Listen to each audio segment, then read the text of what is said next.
बिस्मिल्लाहिर्रहमानिर्रहीम। अस्सलाम वालेकुम नाज़रीन। इमरान खान साहब पीटीआई चेयरमैन, क्या उनकी गिरफ़्तारी होने जा रही है? इस बारे में ज़ाहिर है इस्लामाबाद से खबरें 2 दिन से आ रही हैं कि इस्लामाबाद से स्पेशल टीम जो है वो लाहौर पहुंच चुकी हैं। उन्होंने लाहौर की जो पुलिस है, पंजाब की पुलिस, उनकी भी मदद उन्होंने हासिल कर ली है और इंटेंशन ये है कि इमरान खान साहब को गिरफ़्तार किया जाए। अब किस मुकदमे में, ज़ाहिर है कभी एक वारंट होता है इशू उनका, नॉन अवेलेबल वारंट, उसको मतलब है कि चैलेंज किया जाता है, वो न्यूट्रलाइज हो जाता है। लेकिन इमरान खान साहब के मतलब इतने केसेस हैं इस वक्त, वैसे मतलब है कि एफआईआर भी बहुत ज़्यादा हैं। हर नए नए केस में हर दिन तकरीबन एक नया एफआईआर हो जाती है।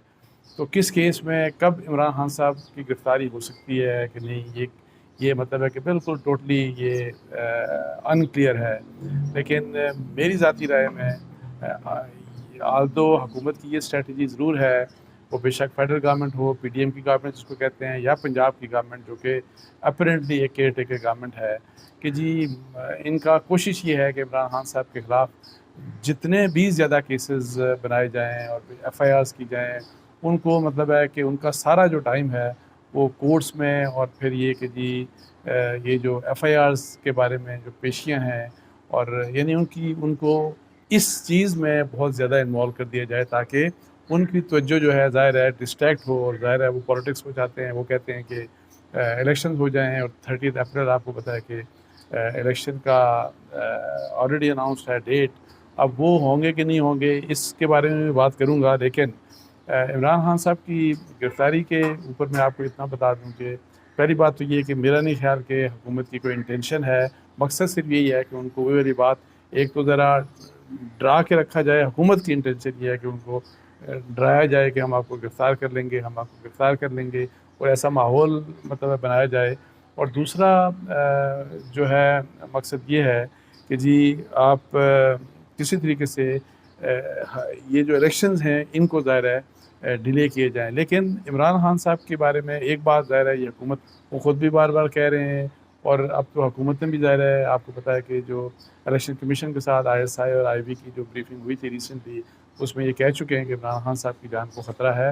उन्होंने बिलावल ज़रदारी की भी बात की, मौलाना फजल रहमान साहब की भी बात की, लेकिन इमरान खान साहब की भी बात की। इमरान खान साहब खुद भी कहते हैं कि मेरी जान को ख़तरा है। और जिस किस्म का माहौल है इस वक्त, वैसे मैं आपको बता दूँ, आल्दो मैं ये नहीं मानता, ये बात मैं तस्लीम करने के लिए तैयार नहीं कि जिनकी तरफ इशारा करके इमरान खान कहते हैं कि वो मुझे मरवाना चाह रहे हैं, बेशक वो इस्टेब्लिशमेंट के कुछ लोग हों या प्राइम मिनिस्टर की बात कर रहे हैं या राना सनाउल्लाह साहब की, मैं इस चीज़ से वैसे एग्री नहीं करता। लेकिन माहौल इस किस्म का है कि ज़ाहिर है पाकिस्तान को, एक तो ये कि जिस तरह पहले वज़ीराबाद में वाक़या हुआ कि कोई भी शख्स, या ज़ाहिर है आपको पता है कि इस इतनी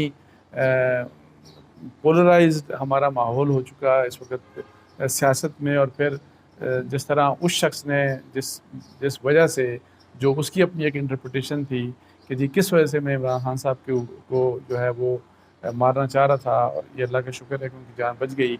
तो इस किस्म का भी कोई इंडिविजुअल जो है, कोई शख्स जो है वो एक्ट कर सकता है। लेकिन ज़्यादा मुझे ये ख़तरा है कि इन पाकिस्तान के हालात को ख़राब करने के लिए पाकिस्तान का कोई भी दुश्मन, पाकिस्तान की कोई भी दुश्मन एजेंसी जो है वो इस किस्म का काम कर सकती है।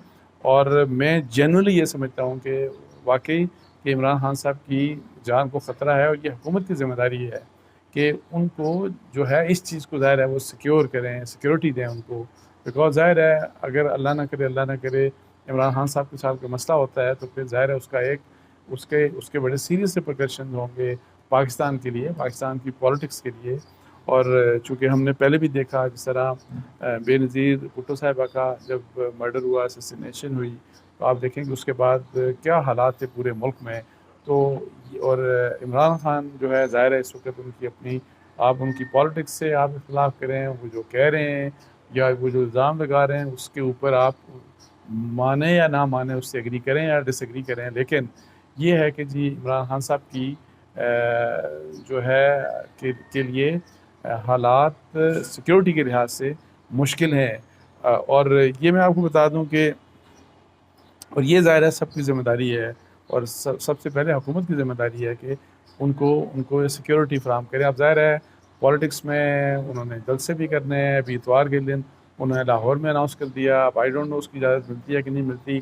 मेरा ख्याल है कि शायद इजाज़त नहीं देगी पंजाब की गवर्नमेंट। वो वही वाली PSL के जो फाइनल है उसकी वजह बना के वो कह देंगे कि हम आपको इस दिन जो है लाहौर में जलसा नहीं करने देंगे। लेकिन PTI की पूरी ये कोशिश है कि किसी तरीके से इलेक्शन हो जाएं। तो अच्छा, ये जो मैं बात इमरान खान साहब की जान को ख़तरे वाली बात कह रहा हूँ, मैं आपको बताऊँ कि इसका एहसास सबको ज़ाहिर है होना चाहिए। और इसी लिहाज से आप देखें कि जिस वक्त मैं अब ये थोड़ा सा मैं आपको पीछे लेके जाता हूँ कि जिस वक्त मियां नवाज शरीफ साहब को जेल में बंद किया गया और वो ज़ाहिर नैब की कस्टडी में थे, और उस एक और जो केस था उसमें जिस किस्म की भी एनी वर्डिक्ट था, वो उसके ऊपर जो भी आपका ओपिनियन हो, लेकिन वो जब जेल के दौरान उनकी हालत ख़राब हुई, उनके प्लेटलेट्स जो हैं वो बहुत गिर गए। और उस वक्त मैं आपको बताऊं कि सारे बड़े सीरियसली कंसर्न थे कि खुदा न खास्ता अगर मियां नवाज शरीफ साहब को जेल के अंदर कुछ हो जाता है। इमरान खान साहब उस वक्त वज़ीर आज़म थे, जनरल बाजवा आर्मी चीफ थे, और मैं आपको बताऊँ सब कंसर्न थे कि खुदा न खास्ता कोई अगर मियां नवाज शरीफ साहब को कुछ हो जाता है तो फिर ज़ाहिर है पॉलिटिकल पार्टी की एक बहुत बड़ी पॉलिटिकल पार्टी के वो ज़्यादा टॉप लीडर हैं, और खुदा न खास्ता उन्हें कुछ होता है तो उसके वही वाली बात, जैसे मैं इमरान खान की बात कर रहा हूँ, बेनज़ीर साहब है कि आपको मिसाल बताई, तो ये है कि उसके बड़े सीरियस रिपरकशन। सो वो एक खौफ था, एक डर था, जिसकी वजह से यही बात की गई उनको कि जी आप उनको जो है वो आप जो है वो पाकिस्तान से भिजवाया गया। और उसमें ये जो कहते हैं ना कि कोई डील वील थी, बिल्कुल भी डील वील नहीं थी। और उसमें आज भी अगर आप जो PTI की जो हेल्थ मिनिस्टर थी उस वक्त डॉक्टर साहिबा, आप उनकी अगर बात सुन लें, वो भी उसी बात के ऊपर कायम है। और वो जो कमेटी बनी थी, बड़े इंडिपेंडेंट डॉक्टर्स की कमेटी बनी थी। सो ये अभी जो डील वील, ये इसी सियासी मामला ज़रूर है, लेकिन मियां नवाज शरीफ साहब की उस वक्त जो कंडीशन थी उसमें उसने सबको बड़ा परेशान किया हुआ था। और इसी लिहाज से कि जी अगर खुदा ना खास्ता कुछ होता है तो उसके क्या रिपरकशन होंगे। तो इमरान खान साहब की मैं इसीलिए कह रहा हूँ कि एक तो ये कि पेशी ज़ाहिर है, अगर फ़र्ज़ करें, पहले तो मुझे वैसे ये अजीब लग रहा है कि बहुत ज़्यादा कुछ भी होता है तो इमरान खान के ऊपर एक केस बन जाता है, FIR भी हो जाती है, अदालतों में पेशी, कितनी अदालतों में पेशी, किसी को नंबर भी वैसे ये नहीं पता कि कितनी अदालतों में कितनी FIR हो चुकी हैं। लेकिन मैं आपको ये बताऊं कि ज़ाहिर है जब FIR होती हैं, वो जो भी मामला है, अब ये है कि आपने पेश भी होना होता है, तो उसके लिए फुल प्रूफ जो सिक्योरिटी के अरेंजमेंट्स हैं वो हुकूमत की ज़िम्मेदारी है कि उनको दिए जाएँ। अच्छा, गिरफ़्तारी, जब मैं पहले इससे पहले बात कर रहा था ना इमरान खान साहब की गिरफ़्तारी का, तो वहाँ मैं एक पीस ऑफ बड़ी इंपॉर्टेंट पीस ऑफ इंफॉर्मेशन आपको दे दूँ। जिस वक्त इमरान खान साहब की हुकूमत चली गई और PTM की हुकूमत आ गई, और उस वक्त आपको पता है कि उस वक्त की इस्टेब्लिशमेंट का, मुझे PTM के एक सोर्स ने बताया था कि उस वक्त PTM की जो हुकूमत आ गई, शहबाज शरीफ साहब वज़ीर आज़म बन गए, तो इनसे फ़र्ज़ करें अगर ये था कि जी मियां नवाज शरीफ साहब अभी वापस नहीं आ सकते, उस वक्त साथ डार साहब का भी ये था कि वो इमीडिएटली वापस नहीं आ सकते। और तो एक जो चीज़ ये भी थी कि उस वक्त की इस्टेब्लिशमेंट, आप जो मर्ज़ी अभी इमरान खान साहब कहें, जनरल बाजवा साहब के बारे में, लेकिन मेरी बात ये है कि यही कहा गया था, जो सिविल जो हमारी गवर्नमेंट थी PTM की, शहबाज शरीफ साहब की हुकूमत को कहा गया था कि इमरान खान साहब को आप गिरफ़्तार मत करें, ना करिएगा। तो इसीलिए मैं आपको बताऊँ उस वक्त कभी गिरफ़्तारी नहीं हुई। लेकिन अभी गिरफ़्तारी मैं आपको बताऊँ कि इवन अदरवाइज़ या तो कोर्ट की तरफ से कोई इस किस्म का बड़ा वाज़ेह हुक्म आ जाए, किसी कोई कन्विक्शन हो जाए, ये वारंट्स वगैरह वैसे निकलते रहते हैं, ये बड़ी मामूल की बात है कि जी आप पेश नहीं होते, वारंट्स निकल आते हैं आपके, लेकिन मकसद यही होता है कि आप अदालत में आप आएँ, पेश हों।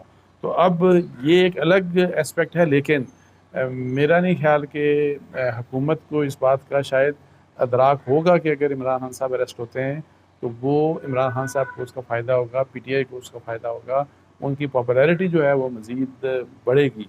और चूँकि अब हम ऐसे स्टेज के ऊपर हैं कि जब बज़ाहिर 30 अप्रैल को इलेक्शन होने जा रहे हैं, होंगे, जिसके ऊपर मेरे अभी भी सीरियस डाउट्स हैं। और अभी आप देखेंगे लेटेस्ट और उसके ऊपर फोकस है ज़ाहिर इमरान खान साहब का। PDM बिल्कुल भी कीन नहीं है, इंटरेस्टेड नहीं है। अभी इलेक्शन कमीशन के साथ जितने भी इंटरेक्शन हो रहे हैं और कुछ चीज़ें अभी सामने आएंगी, आपको पता है कि जिस तरह पहले ISI और मैं IB की बात कह रहा हूँ, एजेंसीज़ की, उन्होंने कह दिया कि इलेक्शन अगर आपने करवाए तो इन 3 लोगों की जान को ख़तरा होगा। तो उन्होंने और आज मैंने सुना है कि ये भी इतलात हैं कि इलेक्शन कमीशन के साथ DGMO की भी मीटिंग है कि क्या वो फ्राहम कर सकते हैं जितना रिक्वायर्ड पर्सनल होंगे फ़ौज के। मेरा नहीं ख्याल कि वो प्रोवाइड कर सकते हैं। आपको पता, फाइनेंस मिनिस्ट्री ऑलरेडी कह चुकी है कि हम उतना पैसा नहीं दे सकते जितना पैसा रिक्वायर्ड है। हमारे पास तो पैसा ही नहीं है, वो हालात इस तरह के हैं। आज ये भी है कि जी पंजाब में भी कोई मीटिंग हो रही है इलेक्शन कमीशन की। वहाँ का जो पंजाब का इलेक्शन कमीशन है, उनकी चीफ सेक्रेटरी और इंस्पेक्टर जनरल जो पुलिस हैं, और मैं आपको ये भी बता देता हूँ कि देखिएगा वो भी कहेंगे कि हालात ठीक नहीं है इलेक्शंस के लिए। और गवर्नर की भी आज प्रेसिडेंट से मीटिंग शायद हो चुकी, गवर्नर KPK की, और वो अभी तक आपको बताया कि डेट नहीं दे रहे। तो ये मामला आल्दो मुझे मशकूक लग रहा है, मुझे नहीं लग रहा कि इलेक्शन होंगे। फवाद चौधरी साहब ने आज फॉर अ चेंज उस इलेक्शन कमीशन को, जिसके ऊपर एक दफ़ा नहीं बल्कि बहुत बुरा भला उनको कहा, बहुत बुरा भला कहती रही PTI, इमरान खान उनको बुरा भला कहते रहे, आज उन्होंने कहा कि इलेक्शन कमीशन को हम अप्रिशिएट करते हैं कि मतलब है कि उन्होंने इलेक्शन की तारीख दे दी, 30 अप्रैल की डेट दे दी। और वो उन्होंने ये भी साथ डिमांड कर दिया कि जो पंजाब के जो मतलब एक जुडिशरी से उन्होंने डिमांड किया कि जो ROs हैं वो जुडिशल ऑफिसर्स होने चाहिए, जिसके बारे में ऑलरेडी लाहौर हाई कोर्ट, आपको पता है कि जो लास्ट जो कंसल्टेशन प्रोसेस था उसमें लाहौर हाई कोर्ट के जो रजिस्ट्रार थे, उन्होंने chief justice Lahore high court की तरफ से उनको कन्वे किया कि हम जजेस को ROs मतलब है कि इलेक्शन ड्यूटीज़ नहीं दे सकते। अभी मेरा ये ख्याल है कि अभी भी जब नेक्स्ट कंसल्टेशन जो कभी दोबारा होगी, मेरा नहीं ख्याल कि वो कंसल्टेशन यानी कि वो जो नेक्स्ट कंसल्टेशन होगी उसमें अदलिया इस चीज़ के लिए तैयार होगी। इलेक्शन जो होंगे, अगर हो गए तो, जो कि मैं आपको बता रहा हूँ कि मेरा नहीं ख्याल होंगे, अगर इलेक्शन हो गए 30 अप्रैल को, तो फिर ये जो इलेक्शन होंगे वो प्योर इंतज़ामिया के अंडर होंगे, और जिसमें मुझे नज़र जो आ रहा है कि जिस तरह मैसिव रिगिंग हो सकती है, बहुत बड़ी किस्म की रिगिंग हो सकती है, और उसके कंसिक्वेंस में फिर वही वाली बात हमने तमाशा पहले जिस तरह कि ज़ाहिर है उसके अगर नताइज ज़रा भी इमरान खान साहब की मर्ज़ी के ना हुए तो उसके ऊपर ज़ाहिर है उनका बहुत बहुत रिस्पॉन्स आएगा, बड़ा स्ट्रॉन्ग रिस्पॉन्स होगा।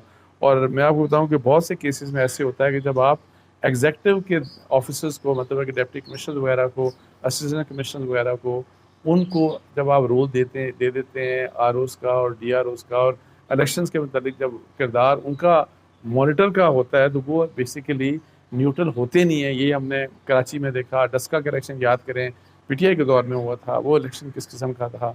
तो इस लिहाज से जो है मुझे लगता है ऐसे है कि अगर इलेक्शन हो गए और जो कि इंतज़ामिया के सिविल ब्यूरोक्रेसी के मतलब है कि अंडर होंगे, तो वो बड़े ही मुतनाज़ किस्म के इलेक्शन होंगे, और उससे मज़ीद ये जो इस वक्त मसाइल हैं हमारे, अनफॉर्चुनेटली ये मसाइल मज़ीद ज़्यादा बढ़ जाएंगे।